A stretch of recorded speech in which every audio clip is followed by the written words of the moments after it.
Joe said that he agreed that a vote for Obama is a vote for the death of Israel.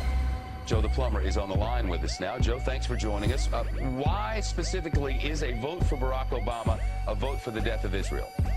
Well, I mean, specifically, I suppose I could tell you, I mean, just, look at the record. Obama's offered to meet with Israel's enemies with no uncertainty. Joe, do you know Barack Obama's positions on Israel?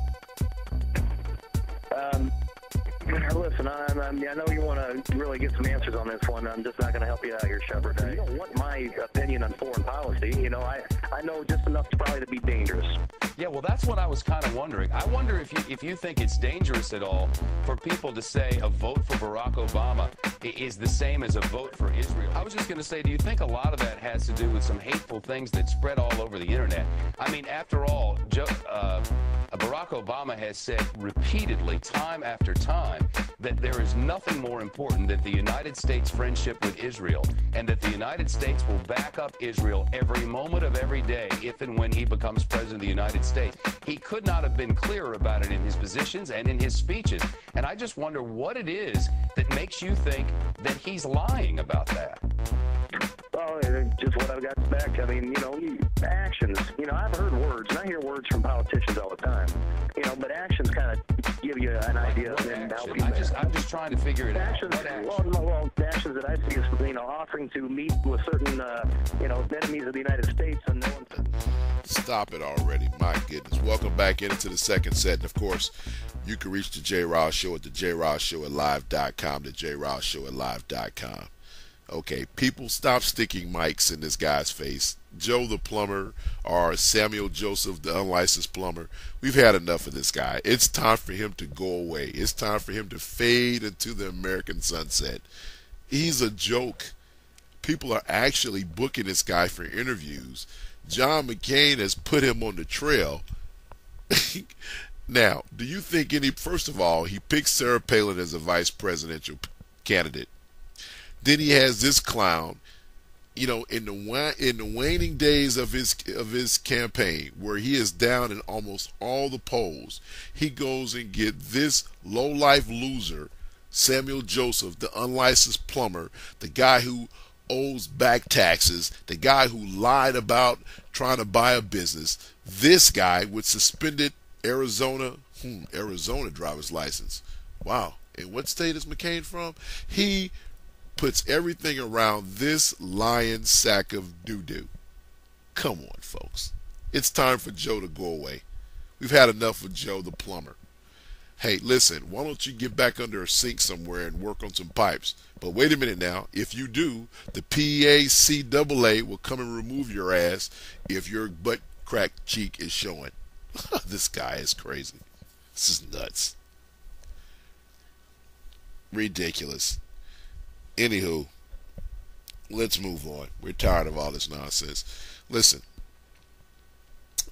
and I halfway like Shep. Shep is probably the only one at Fox that I really like. I think the rest of them are just so ridiculous with their love for the GOP that at least Shep has some fair and balance in him somewhere. But listen, I got to get back to this lady, Sara Palin. I talked about in the last segment that they said she's going rogue, and it's all about her personal career. She don't care about what's going on. She knows that they're going to lose. At least she thinks that that's going to be the end result. She's trying to prepare for 2012. But listen, for those of you all out there who are still thinking about making this woman the Vice President of the United States, I have my top 10 reasons why Sara Palin should not be Vice President of the United States. Start with number 10, Troopergate. Once again, we all know what Troopergate is by now, but for those of you all who don't, let's refresh. Okay, once again, this is a guy, the trooper, who got in trouble. He went through whatever hearing, disciplinary board that the Alaskan state troopers had. He went through, he served his punishment. 2 years later, here comes Governor Palin and the first dude, and they start trying to put pressure on the police commissioner, or whatever his title is in Alaska, to fire the guy. Now this guy has already served his punishment, and now they want to make sure that they finish him off after the fact. Wow. My number 9 reason, foreign policy expertise.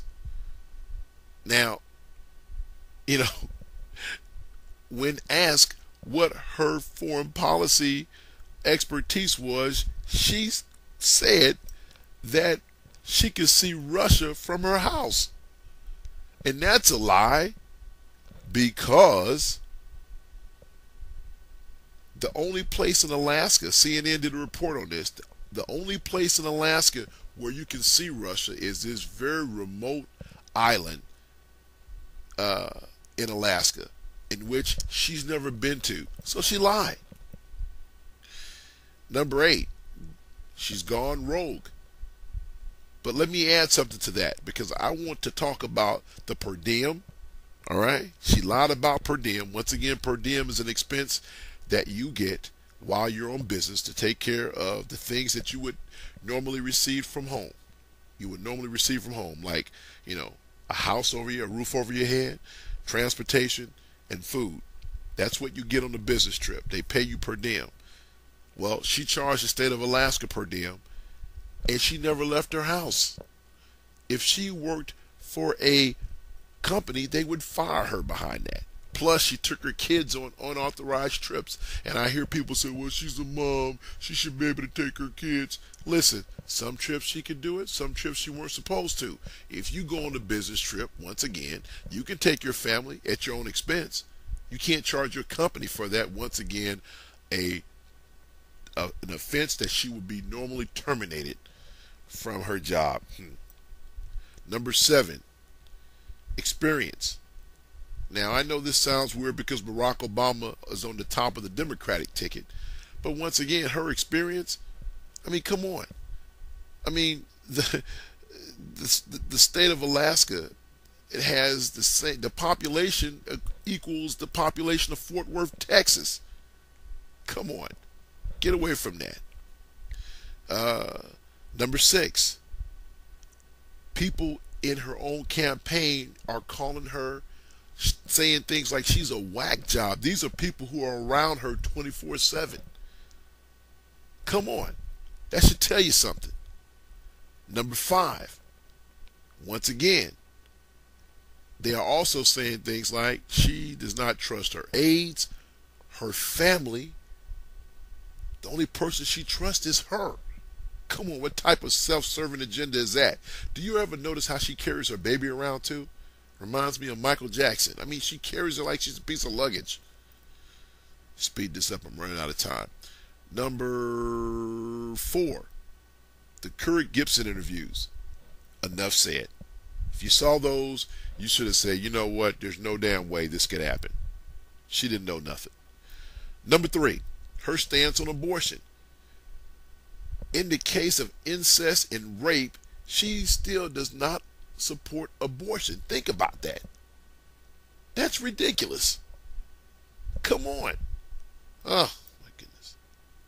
Number 2, the Alaskan paper endorsed Barack Obama. Once again, this is a paper in her home state that she should at least get the support from her own paper. They won't even support her. Oh my God. And the number 1 reason why she should not be VP of the United States, her own friends won't vote for her. Her own friends won't endorse her.